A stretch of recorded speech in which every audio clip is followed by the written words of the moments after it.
Lyon Pôle Bourse, faire grandir les entreprises grâce à la cotation, animer le club des sociétés cotées et développer un écosystème boursier dynamique.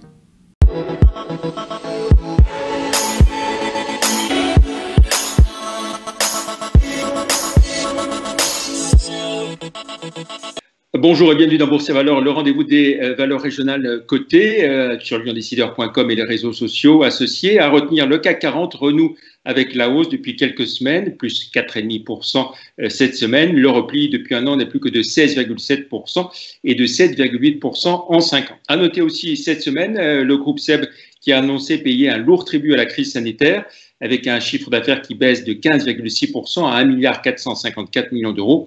Et au deuxième trimestre, la perte de chiffre d'affaires sera de 450 à 500 millions d'euros, plongeant le groupe dans le rouge. SEB affiche un repli de 14% depuis le 1er janvier, de 30% depuis un an, mais reste sur une croissance de 37% en 5 ans, voire de 98% en 10 ans.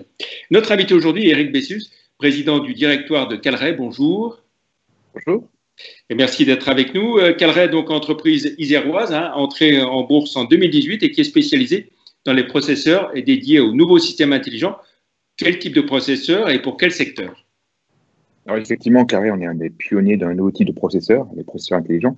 Ce sont des processeurs qui sont capables d'analyser un très très grand flot d'informations avec des algorithmes, en particulier d'intelligence artificielle, et qui sont de plus en plus utilisés dans des secteurs comme les data centers, mais aussi les voitures, les prochaines, ce qu'on appelle l'industrie 4.0, tout comme le médical par exemple. Alors, une année 2019 pour vous, même si c'est déjà loin, qui a été très importante en termes d'investissement énorme, stratégique, on va dire. Oui, 2019 était une année importante pour nous. C'était la première année pleine après notre introduction en bourse. Et comme on aura pu l'annoncer, une année complètement maîtrisée au niveau budgétaire. Et ça, c'était un point important. On voulait vraiment qu'au niveau budgétaire, on puisse montrer au marché que nous étions rigoureux. On avait annoncé des progressions de notre dépenses opérationnelles de 25%, on est à 22%. On a amélioré d'1 million d'euros aussi nos prévisions sur le free cash flow. Donc vraiment, déjà un budget maîtrisé. Mais c'était surtout une année importante pour nous, pour des aspects plus stratégiques et business. C'était une année où on a investi dans notre nouvelle génération de puces. C'était vraiment un des messages forts qu'on avait dit au marché lors de notre introduction. Cette puce est là, elle s'appelle Coolidge, elle marche et on commence à la déployer, à la mettre dans les mains de nos clients. Et bien sûr aussi, 2019 a été important pour nous avec des partenariats qu'on a annoncés, des gros partenariats, en particulier dans le monde data center, le gros taïwanais qui s'appelle Wistron, le plus gros fabricant de serveurs au monde. On a aussi un partenariat avec le français de CRSI, qui est aussi un acteur coté en bourse. Et dans le monde de l'automobile, on a rentré des gens comme Intron, qui sont des gros fabricants équipementiers chinois, et tout dernièrement NXP, qui est le plus gros fabricant de puces au monde dans le monde automobile. Voilà, on va y revenir justement à l'arrivée de NXP comme actionnaire. D'une façon générale, par rapport à l'automobile, on sait que le secteur est appelé à connaître une transformation énorme. Vous qui êtes positionné avec vos nouveaux microprocesseurs sur tout ce qui est entre autres véhicules électriques, hybrides et véhicules autonomes, vous êtes particulièrement bien placé pour cette révolution du secteur automobile? Tout à fait, on est très, très bien placé, on a vraiment une technologie qui est extrêmement pertinente. C'est pour ça, vous l'avez mentionné, on y reviendra, que ce gros acteur qui s'appelle NXP a investi dans Calray. Bien sûr, c'est un marché qui est un marché moyen-long terme. Notre marché court terme, ce sont les data centers. Mais le marché de l'automobile, il y a des décisions de technologie qui sont prises maintenant et Calray se positionne pour être un acteur majeur dans les années qui viennent. Voilà, alors NXP devient un de vos actionnaires à hauteur de l'ordre de 10%. Il vous apporte des fonds propres aussi. C'est vraiment un investissement, on va dire, stratégique de sa part de venir chez vous. Et pour vous aussi, c'est un choix stratégique? Oui, bien sûr. Donc, c'est un investissement à hauteur de 8 millions d'euros, donc pour un petit peu moins de 10%. Et c'est un investissement extrêmement important pour nous. D'abord parce qu'en termes de crédibilité, bien sûr, quand vous avez le plus gros fabricant au monde qui investit dans votre société, ça veut dire quand même que votre société a une technologie qui est relativement pertinente, et c'est vraiment le cas. C'est aussi, bien sûr, en termes de business, un acte important, puisque nous avons annoncé qu'avec NXP, nous allions construire ensemble une solution commune pour déployer nos technologies sur le marché automobile. Et enfin, c'est bien sûr un acte pour renforcer notre trésorerie. On a partagé que nous avions plus de 15 millions d'euros en banque en fin d'année dernière. Ces 8 millions d'euros viennent les renforcer et nous permettre sereinement d'investir pour les prochains mois et prochaines années. Voilà, avec l'idée que ça fasse le lien entre le moment où vous pourrez espérer être à l'équilibre, c'est ça, en fonction de vos développements?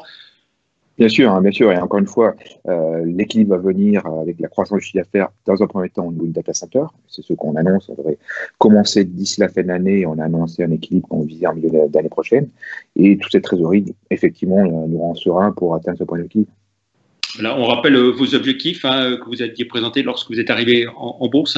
C'est l'équilibre d'exploitation à horizon 2022. Alors, l'équilibre en termes d'EBITDA, donc on l'a annoncé en prenant en compte en particulier tout ce qui se passe à l'heure actuelle, etc. Donc, on l'a partagé au marché que l'on visait ça pour le mi de l'année prochaine, au niveau mensuel. Et puis, un objectif de 100 millions d'euros de chiffre d'affaires entre 2022 et 2023.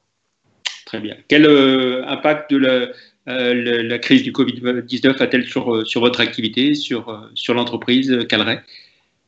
Alors bien sûr, plusieurs types d'impacts. En termes opérationnels, on a très très rapidement pu déployer tous nos collaborateurs en home office. Donc ça, c'est très bien passé. Bon, on a quand même une activité qui s'y prête bien. On n'a pas besoin d'usine ou quoi. Donc c'est vraiment quelque chose qui s'est fait très très rapidement. Et je remercie les collaborateurs qui ont montré à la fois une grande flexibilité pour se mettre dans ce mode-là et puis une capacité à travailler avec des enfants qui courent derrière et tous ces aspects un petit peu étranges liés à cette situation. Donc vraiment très très bien. Et par contre, ces dernières semaines, on a vraiment fait un gros travail de communication avec nos clients, avec les analystes pour comprendre plus au niveau business quel est être l'impact de cette crise. Ce qu'il en ressort, c'est qu'il y a bien sûr il y a un impact court terme. Mais les marchés gardent clairement leurs fondamentaux. Le marché data center, au contraire, ressort renforcé de cette crise. Et on sent que nos clients, en fait, sont plutôt galvanisés par le besoin de ce marché-là que tétanisés. Et le marché de l'automobile est bien sûr un petit peu plus secoué, mais on voit que les fondamentaux sont toujours là. Vous le mentionnez, les prochaines générations de voitures sont dans les cartons. Elles vont sortir les années qui viennent. Et ça renforce aussi notre stratégie de dire que le data center, c'est notre stratégie court terme qui va se complémenter à moyen long terme par la voiture. Donc ça conforte complètement notre stratégie. Voilà, donc vous confirmez les objectifs que vous aviez présentés lors de votre introduction en bourse en 2018. Alors, comme on l'a annoncé dernièrement, donc on les a mis à jour par rapport à la situation, par rapport au coronavirus, mais en fait, l'impact est relativement faible et on confie en particulier notre objectif d'atteindre ces 5 millions d'euros à horizon 2022-2023. Très bien. Pour finir, on regarde, on jette un œil à votre parcours en bourse. Vous étiez au moment où nous enregistrons cette émission, autour de 16,30 €.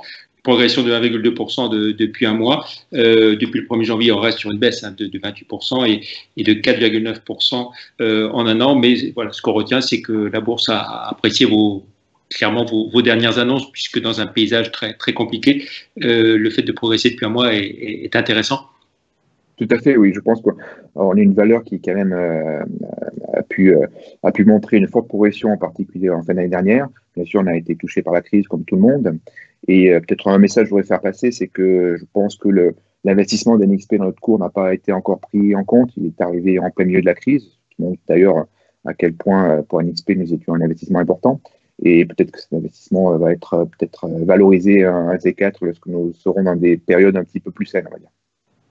Très bien, merci beaucoup Eric Bessus pour toutes ces informations et si vous voulez encore plus d'informations sur Calray, eh bien je vous donne rendez-vous sur les sites live.euronext.com et zonebourse.com. Merci et très bon week-end à vous. Merci, au revoir. Merci, au revoir.